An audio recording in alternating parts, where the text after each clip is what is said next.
Welcome to the Fearless Health Podcast with host Dr. Anne-Marie Barter. Thank you so much for joining us today on the Fearless Health YouTube channel. We are really excited to have you. And please remember to subscribe below and say hello, or also leave a topic that you want to hear in the comments. And we are going to do our very best to get to it and to cover that topic on the YouTube channel right here. Also, if you are driving in the car, we try to make this convenient for you. So our podcasts can all be found on either iTunes or Stitcher under Fearless Health Podcast. Without further ado, let's get into it today, and we are so excited to have you. Thank you. Dr. Norm, thank you so much for coming on the podcast today. I'm really excited to talk about our topic, which is, histamine or excess histamine in the system. So how did you get into treating histamine in the system? Yes, Dr. Emery, thanks for having me. I've been focused on functional GI issues for pretty much the last 18 years or so. Mm-hmm. And so I work with a lot of people that have GERD and IBS and SIBO and other forms of dysbiosis. And there's many more forms of that now. Now we have SIBO, SIFO, LIBO, EPO. So there's a lot going on in the gut, and that's how I get into it. But a lot of the people that I work with, some were worried they had histamine issues. And also there is this connection between histamine intolerance and gut dysbiosis. So in a nutshell, I just thought it was really time to take a deeper look. A lot of what I do is driven by people I work with, what their needs are. Sure. And can you define what SIBO is and gut dysbiosis? I know we use lingos, but just so that, folks out there know. Sure. Yes. So SIBO, that's the most, people will be most familiar with that one, small intestinal bacterial overgrowth.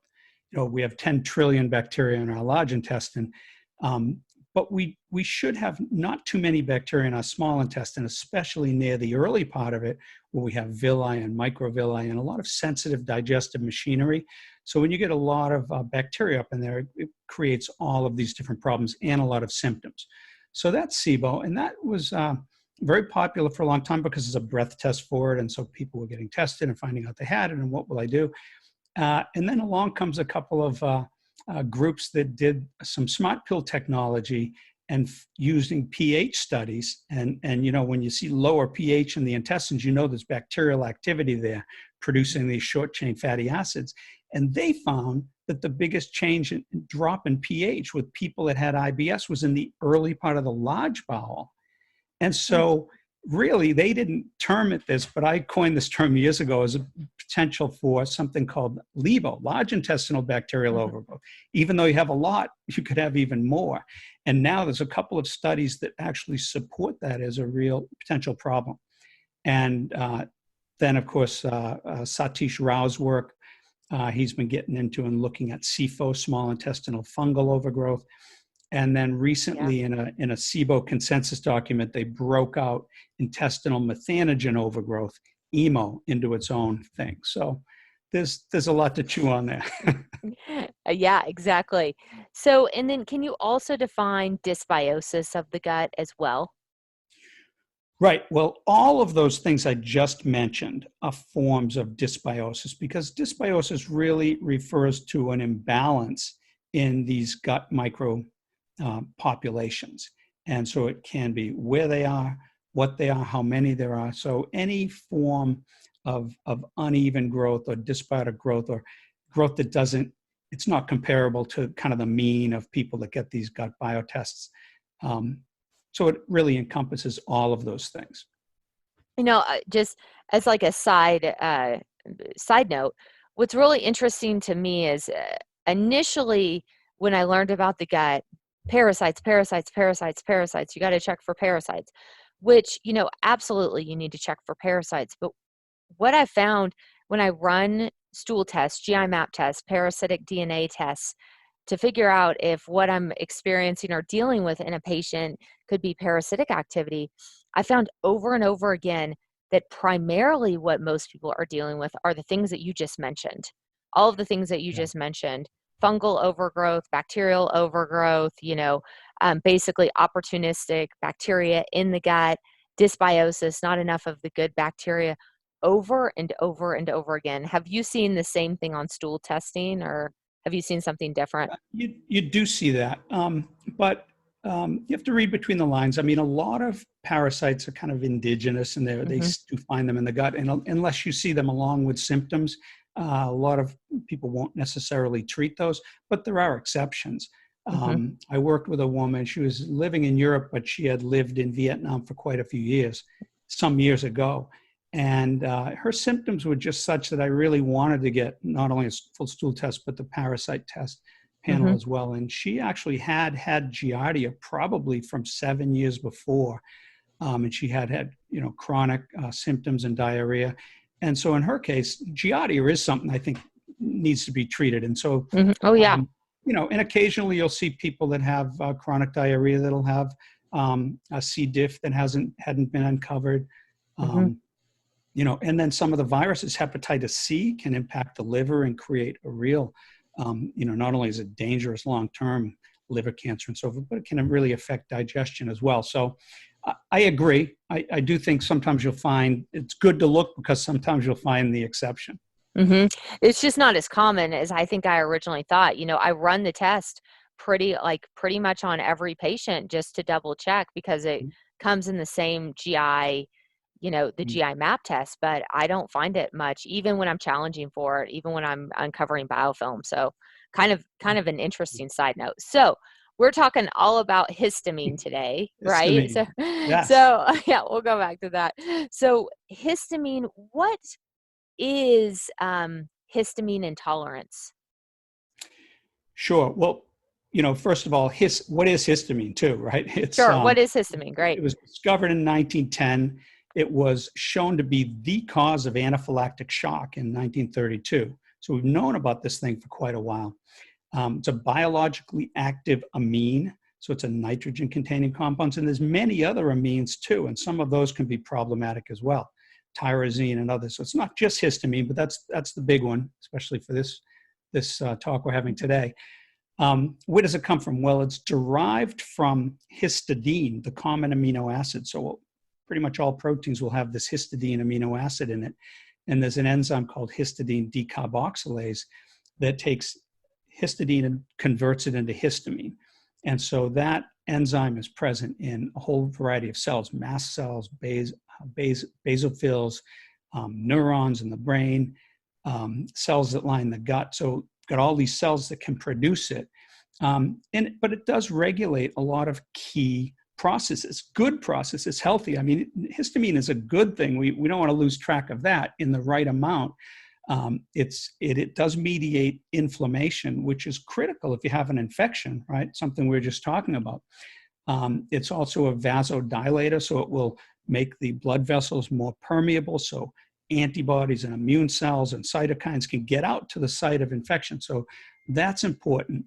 It regulates stomach acid, right? You'll hear about these H2 blockers. What are they doing? They're sticking to the histamine 2 receptor on parietal cells and blocking the histamine from binding and releasing stomach acid. So there's another important, I'm not for the H2 blockers, I'm for the acid. So there's another positive role for histamine. Essentially, it's just critical to our health. Other gut functions, nerve action, brain health. So in the right amount, it's really a critical modulator. And you said something really important. You said it's very important in nerve action, which I think is really important. Can you just expound on that just a little bit? Because I think that that's a really important point to drive home. Yeah, sure, I will. But my knowledge is going to be a little bit limited. But you do see, if you look at diagrams of nerve synapses, you'll see histamine right there. So it does have a role in exactly how that works. I'm not actually sure, but more of the of the vagus nerve response, the transit time through is more what I was thinking, but that's all right. Yeah. Well, there are a tremendous number of histamine receptors in the gut and all over the body. And there's many different kinds. We've talked about H2, but there's H1, 3, and 4. So that just shows you how widespread the action of histamine is in the body. Great. Yeah, I think it's often overlooked. So what Yeah. type of conditions would people see that have a histamine intolerance? Yeah, sure. Well, we talked about kind of immune actions, but allergies is another one, right? Anaphylactic being the worst type. We talked about a little bit about, we didn't really talk in general about histamine intolerance, but some of those are digestive symptoms that mimic IBS. It makes it a little confusing, but a lot of the systemic symptoms of histamine intolerance have to do with, basically hives and allergic reactions and all these things, blood pressure and heart rate. But there are some other conditions. Migraines are very strongly linked to histamine intolerance. In fact, there were some recent studies showing that people with migraines in these populations had less DAO, diamine oxidase, one of the enzymes that gets rid of histamine, and that treating with DAO, you can take it as a supplement, actually improve the migraines. So there's that. Mast cell activation syndrome is a big one. Can be pretty serious, pretty strong symptoms where they have these large populations, detectable levels, increased number of these mast cells near the surface of the skin. And then also POTS, postural orthostatic tachycardia syndrome. You may have heard about that, and it's actually, there is a connection between that and MCAS. So that's where somebody stands up and their heart races and beats 30 beats per minute more faster, and sometimes they have flushing and other symptoms, and may in fact also have MCAS. So that's some of them.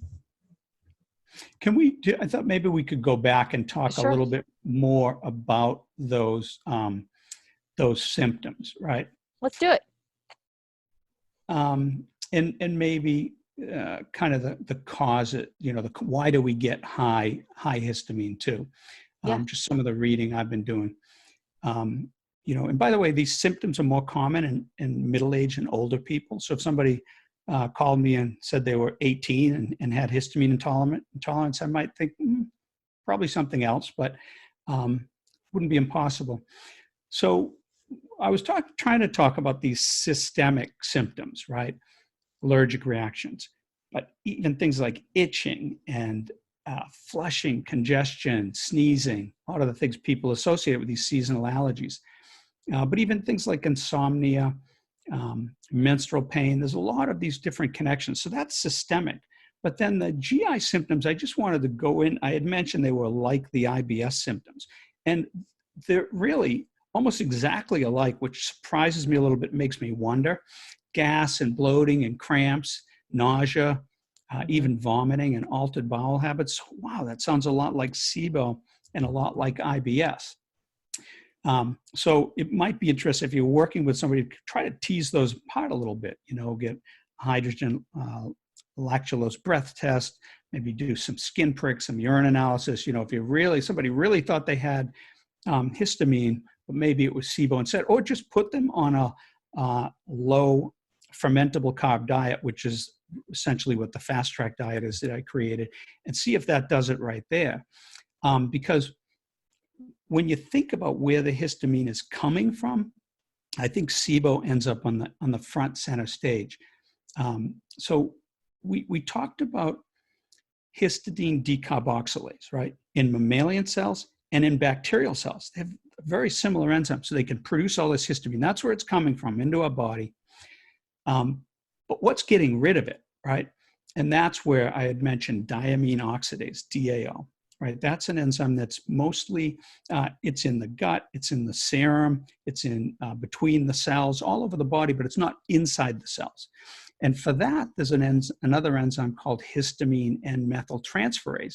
And that breaks down histamine, but inside the cells, inside neurons, in the brain.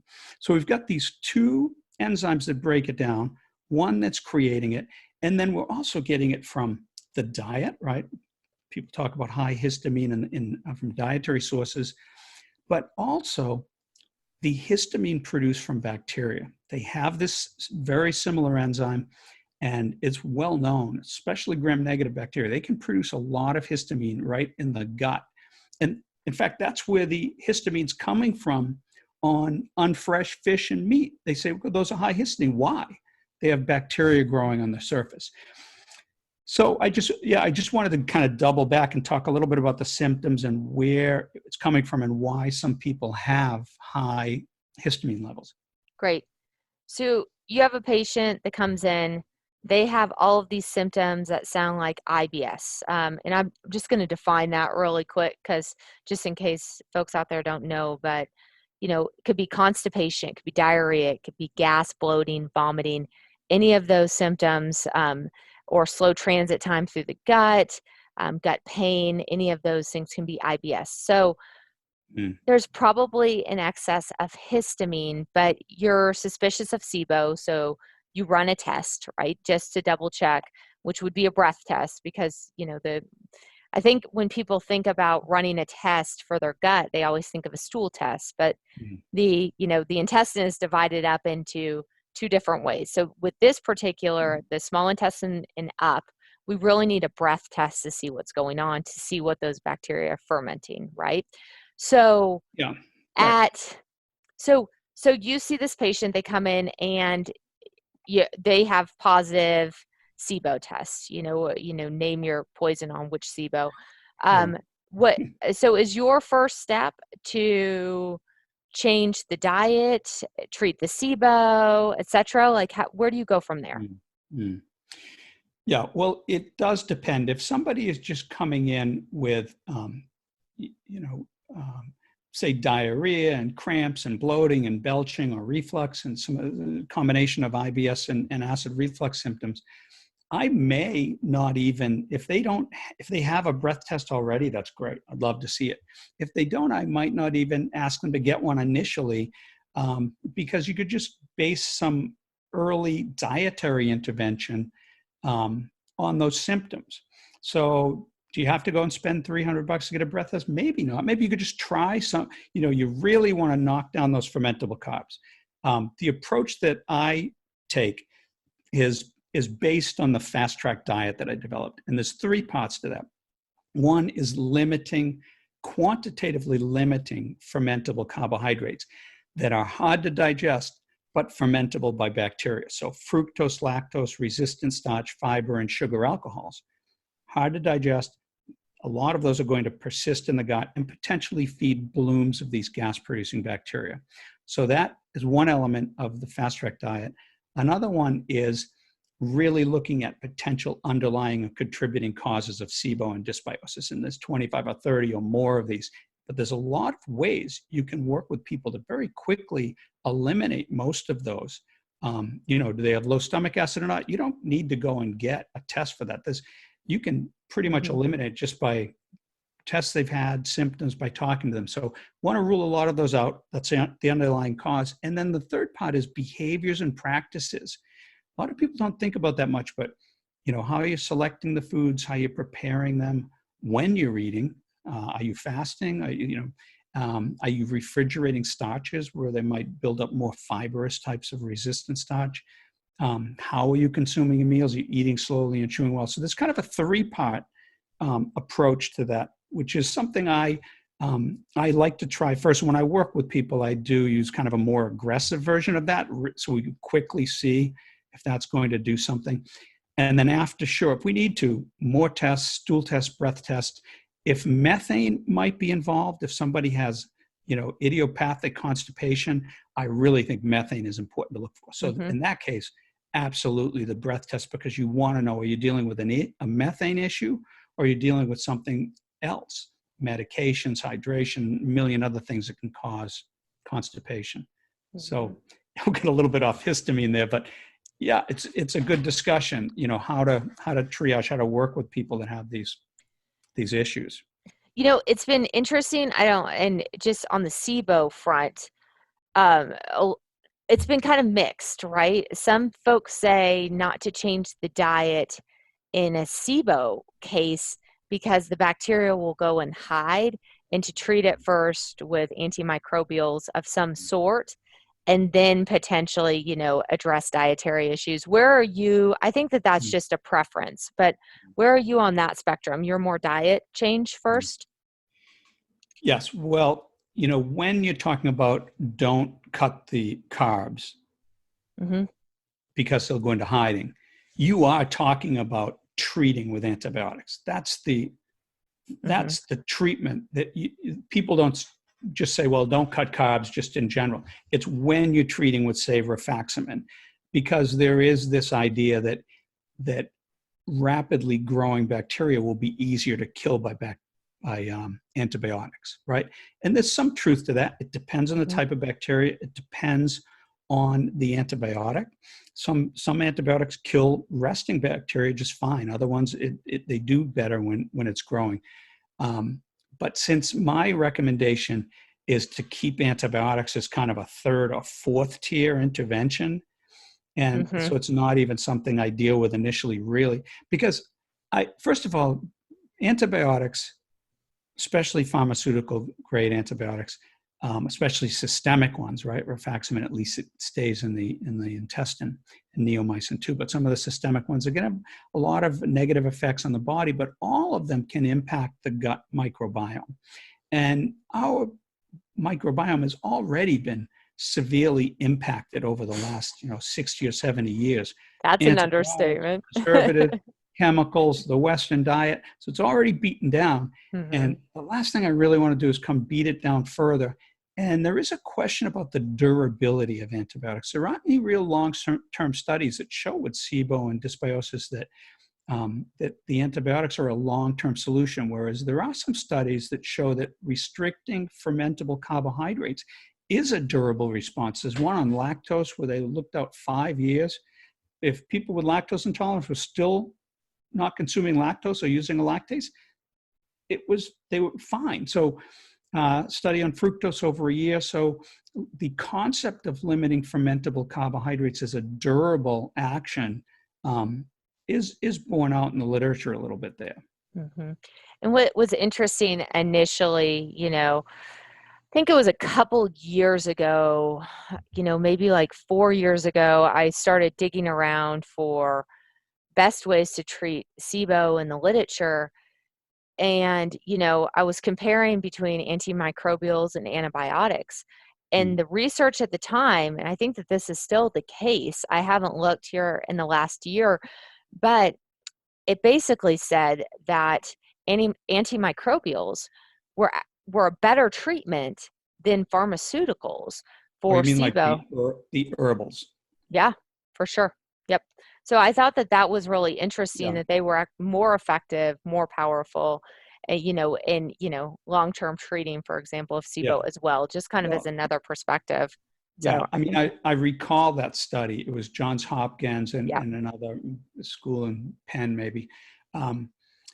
What they said was that the herbal formulations, and they used two different herbal formulations, they were as good as rifaximin. And I certainly, read that paper carefully, and I do keep those formulations handy with exactly where to source them from and how much you need to take and how many times a day, because there might be a time that they are, they come in handy. But saying, I wish there was more research on herbal antimicrobials. I think chances are they're better, safer than pharmaceutical antimicrobials. But I wish there was more studies on those. All antibiotics have a certain potency. They have a certain spectrum, the types of strains they inhibit. And we just don't know for sure when you really concentrate, even herbals. I mean, most of the antibiotics years ago used to come from fungi, bacteria, or plants. And then we got into the chemistry and we started making them a lot that way. So a lot of those were natural even then. I don't have a huge problem with it. When you compare it to rifaximin and say that it's equal to rifaximin treatment for SIBO, you have to take that with a little grain of salt, though, because with the most advanced, comprehensive controlled studies on rifaximin to register that drug with the FDA for IBS-D.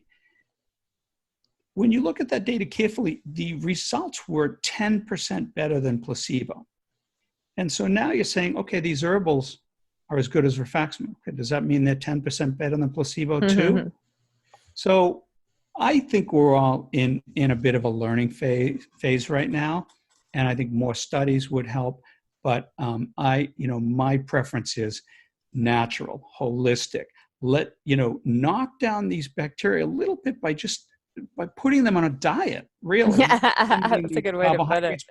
Whenever you improve your digestion, more of the carbs go into your bloodstream and fewer feed the bacteria. So intermittent fasting, extended fasting, even if you've got a little bit of fat on your body and you can support that. Read Jason Fung's work, just incredible Powerful, stuff. Right? Yeah. And so all of these things are ways to put your microbes on a diet. And there was a lot of fear mongering of, oh my God, you're starving your bacteria, you crazy? And most people, besides me, they're on the outside of the fence where we need to feed our bugs. We're starving them, more fiber, more fermentable material. I don't agree. And even when people have fasted for a year or more, the microbes seem fine. So the mucus also feeds them. Mucus that our gut produces is 80% polysaccharide. And it has sulfur, it has nitrogen. It's a complete fuel source. Just like when we fast, the fat on our body is a complete fuel source. People have fasted for very long periods of time, many times without even supplementing with anything. So just like eating fat from an animal, fat off your body is a complete food source. Mucus in your gut is a complete food source for microbes. So I'm definitely on the side of less is more. And I really think in the West, we're just the land of plenty. We're overfeeding ourselves. We're overfeeding our microbes. And I just think the more we can kind of ratchet things down a little bit, less is more. And also when you do that, you reduce the bacterial burden. Your secreted immunoglobulin A, other immune modulators. You got 20 different mucins, many types of antimicrobial activity. You've got motility. All of these things, stomach acid, all of these things are trying to modulate and move the bacteria and other partially digested food out of the small intestine. And we just need to let them do that a little bit better, I think, by taking our foot off the gas. I agree. I mean, that must be, the elemental diet, for example, really worked for SIBO per se, and anyway, I have very little experience with this.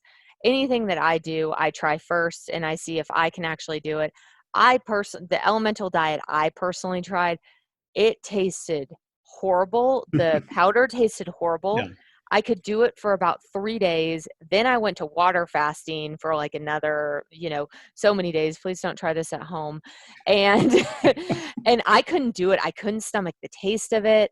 I could not handle it. And I could not say, hey, you should be on this particular one for 3 weeks. And again, this was really early on.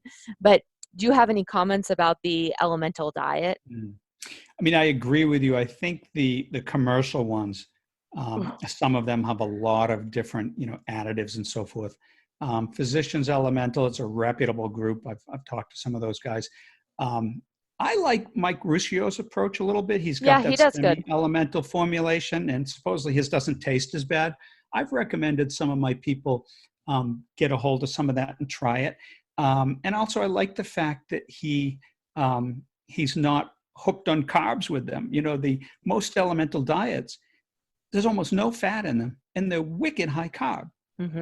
Why? There's not even a nutritional requirement for carbohydrates. So why would 80 or 90% of your calories come from glucose? Okay, it's quickly absorbed. I get that part. It might not drive a lot of SIBO, but you don't really even need it, or at least not much of it, and you can add more fats. And Ruscio has been playing around with that idea, and I really think he's onto something there. Yeah, he's been a guest on the podcast, so his episode is I listened. Definitely here. Awesome. Yeah. So let's circle back here to, so we've got a SIBO condition, we believe that this is producing high histamine. So at this point, you have incorporated with these folks a diet, and do you see a pretty steady reduction in their symptoms in a short amount of time? How much time does it really take to see an improvement here? Yeah, that's a good question and a big question.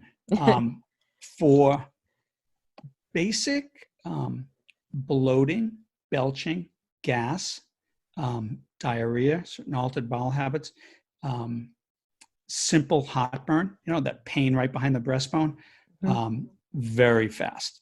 When you really knock down these bacteria, because the bacteria are producing a ton of gas, 30 grams of unabsorbed carbohydrates, just over an ounce, can drive bacteria to produce 10 liters of gas.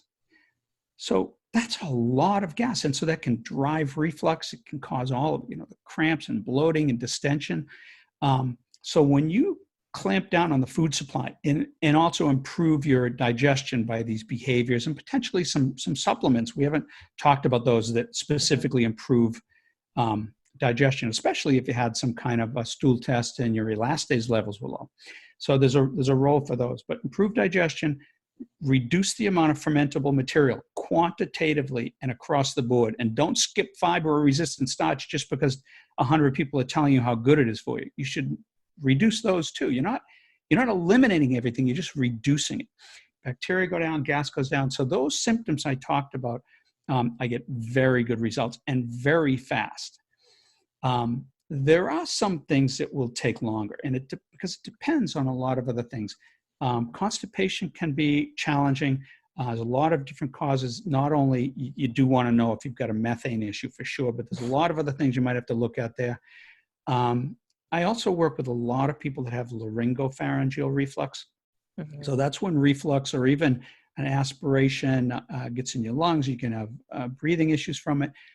Aerosols of it can irritate your throat. Vocal cords can get in your eustachian tubes, your sinuses. And so people really, their voice can be affected. They feel like they have a lump in their throat. When they get an upper endoscopy, the doctor says, nope, there's nothing in your throat. They're like, you go look again because there's something in my throat. There's a lump in my throat. I know it. There's nothing there, but they feel that way. Those symptoms, even when you get reflux under control, do persist. And it may have something to do with you really have to control this reflux tightly. But that tissue, the upper, throat and vocal cords, eustachian tubes, that tissue might be more sensitive and easily irritated, and it takes a while for it to kind of heal and recover. So there are some instances where some things will take a little longer, have to work with someone a little bit longer. And of course, the other thing has everything to do with compliance. You can tell people everything in the world, all of these things to do, and then you look at their diet log a month later, and they're eating Krispy Kreme and they're having pizza and all of these. By the way, pizza's great, just the toppings, not the crust. It's so true. So I think the point about acid reflux, I just want to backtrack just a smidge to that. So whenever people hear acid reflux, they say, oh, well, I have acid reflux. I must need a proton pump inhibitor or something to help reduce the acid. So I have a feeling, I'm about 99.9% sure you're going to say exactly what I think you're going to say. So can you go ahead and go into that piece a little bit? Sure. And first of all, I almost don't know where to start on this one. You need your stomach acid. Amen. You can read Jonathan White's book on that one. You need your stomach acid. It's important for digestion. It's important for preventing pathogens from getting into your gut, and also bacteria from your gut refluxing up into your lungs. People on these acid-reducing drugs have a higher incidence of pneumonia, for instance. We talked about LPR, laryngopharyngeal reflux. PPIs are commonly prescribed for that. They don't work. It's well known. It's well studied. There's meta-analysis on meta-analyses on it. They don't work any better than placebo. I don't know why maybe because that's the only, training people have for that, but it doesn't work. And you need to control the reflux. And you know how I know that? Fundoplication operations that tighten the lower esophageal sphincter muscles. I'm not recommending that. It's quite an invasive procedure. And you might end up with trapped gas on the other way too. It's a common side effect. I'm not recommending them, but as a proof of principle, when you really do tighten down on these muscles and you have less reflux, there is an improvement in asthma and LPR type symptoms. So that's telling us that we just have to really stop the reflux. And that's what the fast track diet is really designed to do. That's why I came up with it to begin with. I had, many years of just terrible reflux myself. And that's really what got me into this field, like a lot of people, right? Driven by our own problems. Totally. So I'm against, and even for other, other forms of reflux and so forth, I'm just against these PPIs. There's too many health risks and side effects to even begin to discuss now. Malabsorption of vitamins and minerals and bone brittleness, osteoporosis-like conditions, kidney problems, heart problems, the list goes on and on. It's one thing if you went on a PPI for 2 weeks as they were intended. Right. Probably no harm would come to you. But I work with people that have been on them for 10 years. It's true. It's 100% true. And do you believe, that, we've kind of jumped around a little bit with conditions, but a lot, I just want to bring this point back home, but stomach acid issues are problems with histamine, correct? You believe that there is a histamine issue here? Well, yeah. With the reflux. Yeah. That's an interesting question. The most common problem is that you're blocking histamine getting to the receptors, the H2 receptors on the parietal cells. Those are the cells in the stomach lining that produce and secrete HCl, stomach acid. And so when an H2 blocker, like Zantac, comes in and blocks these receptors, the histamine can't bind, and so you don't get stomach acid. And so you have a form basically of low stomach acid. So in that case, I want histamine to get in there. Now, what about the other scenario where you have way too much histamine, right? We talked about things like if DAO isn't working, if your other enzymes aren't breaking down the histamine, you have too much of it. It's in your food, it's in your bacteria, you have bacterial overgrowth, all this histamine. What will that do? Well, first of all, there's these H1, H2, 3, and 4. So there's these receptors all over the body. And so too much histamine is definitely going to lead to, adverse symptoms. Will binding of excess histamine to the parietal cell H2 receptors lead to too much stomach acid? It very well might. I'm hard pressed to cite studies on that offhand. I know this was looked at in the 80s. But I think the methodology back there wasn't so great. But it makes sense that if you had a lot of histamine, that you might end up being a hyper acid secretor. So, yeah. I would assume that's a lot less common. But maybe I'm wrong there. But I do. You would pick it up, though, because those would be the people that would be much more susceptible to gastritis and ulcers. Sure. And it brings to mind the H. pylori scenario, right? One of the things I do really want to know when I work with people is, have they been tested for H. pylori? Because that's one of those things, it's insidious. It could sit there in your gut and not do anything for 10 years, and all of a sudden you could have stomach cancer or ulcers or worse. Scary. So, H. pylori is a bacteria. It's kind of shaped like a little bit of a corkscrew. It bores through the mucus. It binds to the epithelial layer of the stomach. And there it kind of sets up shop and damages those cells over time. So wherever it makes these little focus infections, that's where it does the damage. If it's near these parietal cells, this long-term infection, what they call it is atrophic gastritis. That means gastritis, but you're losing the functionality of those cells in that area. So if it's near the parietal cells, you may be achlorhydric or hypochlorhydric. You're not producing enough or any stomach acid. And you need to know that because you need to treat that infection.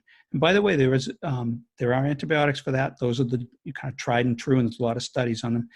There is an herbal protocol from some naturopaths that might be worth trying. At least in this one pilot study, they only had a 10% lower cure rate than the outright pharmaceuticals. But when you're talking about where H. pylori infects, right, parietal cells, low acid, it can infect other parts of your stomach too. It can infect the areas where there's hormones being produced that control stomach acid. And in those cases, you can have that scenario like we were wondering about with too much histamine, way too much acid. And that's where the connection is between H. pylori and stomach ulcers. You're not going to get ulcers from having low stomach acid, No. but you might get stomach cancer. At least you're at greater risk for it many years down the road from low stomach acid, whereas your risk for ulcers is higher with high stomach acid. So maybe excess histamine could fall in that realm. How you look at it. Absolutely. Well, this has been very, very interesting, and thanks for sharing all the knowledge that you have with working with all these folks. So, is there anything that we didn't cover today that you think is really important? I think we touched on most of the basic issues. But yeah, it was really great to talk to you too, Anne-Marie. And I'd love to talk to you more. Maybe some of these issues we could delve into a little more. We could break down individually because it's like kind of overarching, right? We talked about a lot of the GI tract. There's a lot, right? There's a lot.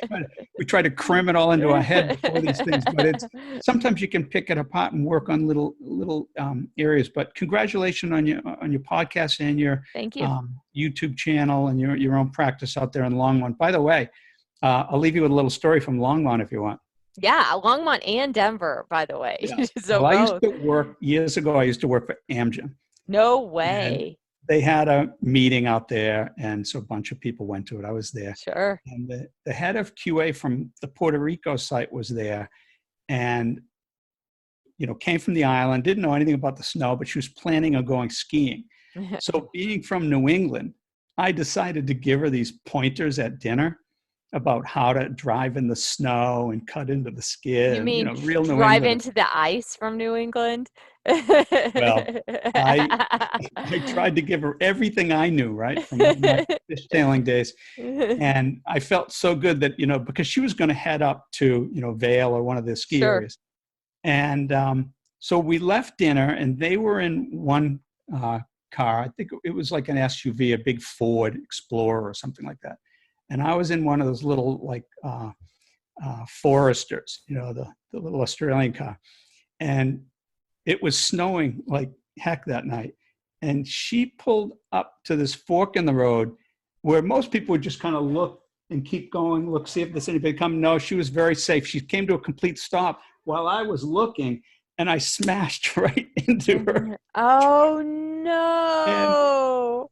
And I got out, went over to a window, and she's like, I think you hit me. The Forester with the hood was all crumpled up. Oh. So anyway, after giving her all these, driving tips, the next morning at the meeting, the very first slide that went up was a picture of the front of my car that somebody had gotten. Oh, welcome to Longmont. Last time I get that kind of advice in Colorado. That's so funny. Awesome. Well, where can people find you if they want to get in touch with you? Sure. Well, yeah, hopefully not on the road if it's snowing, but it's tap. A couple places they can find me at digestivehealthinstitute.org. And so there's blogs, and there's a Q&A, and there's a free ebook on the fast track diet if you want to learn about that. There's a consultation tab, so you can reach me anytime, and if you wanted to book some sessions. Another thing I'd encourage people to do if they're interested in the diet, if they have the histamine issues or functional GI issues, is join our Facebook group. It's Fast Tracked, TRACT, Fast Tracked Diet official Facebook group. About closing in on 11,000 members, people sharing recipes, talking about all these issues. And of course, on the website, you can find Fast Track Digestion books. There's an IBS one and an acid reflux one. And of course, we launched the Fast Tracked Diet mobile app a few years back, and we just worked over a year on a redesign of it. So that's out there. So Google Play, Apple iTunes. So yeah, and hope to see you on the Facebook group. Awesome. Well, thank you so much for being here. My pleasure. Thank you. Thank you so much for watching today on the Fearless Health YouTube channel. If you liked what you heard today, remember to subscribe below because we have so much more great information always coming out. And if there's a topic you want to hear about that we haven't released yet, please place that in the comments below. And let us know what you want to hear more of in the comments, or just say hi. We really want to hear from you because we do this for you. So thank you again for watching. Take care. Until the next time.